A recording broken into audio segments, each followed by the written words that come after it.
Howdy everybody. As per usual, once I pick up the shovel, I just can't seem to be reasonable and stop working myself, so I went a little crazy. Couple cool things here. That's biochar from 3 years ago that I mixed into the garden in a row to see if it helped. I think it did. I just didn't know what I was doing so much back then, so fertility wasn't the big issue. But it's cool to see that it's only shrunk a few inches down compared to where the actual baseline was. Oh, we've got a kitty visiting us. But I'm going to be basically making a big water battery and French drain out of wood chips.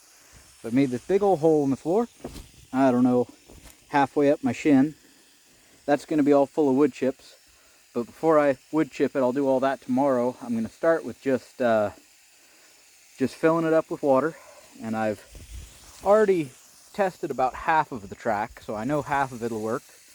But I've scooped out a track for the water to run along, including if it runs over. This will work for both rainwater and for a hose. I could just set a hose there and let it run a few hours.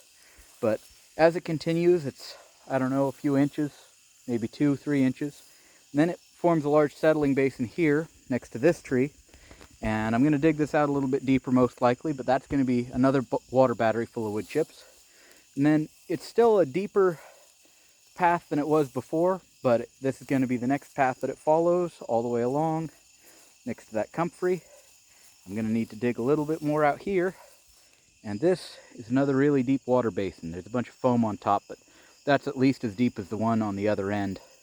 So there's another tree that's a little shorter than the others. So I'm going to go back to the beginning now and start running the hose in it so that you all can see how it works here in a minute.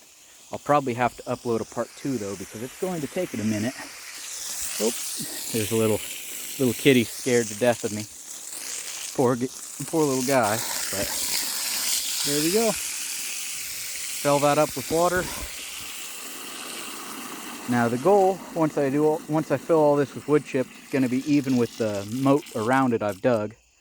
It won't really even be noticeable that I've dug any of this. But every time it rains a whole bunch, that pool will fill up with water and wood chips. The wood chips will soak up the water, and then the water will be forced to soak into the earth instead of turning into runoff. So this is sort of a combination of swales and water batteries, I suppose. Very small scale stuff. But yeah, hope I'll see you all in the next video. See you all later. Have a great day, everyone, and goodbye.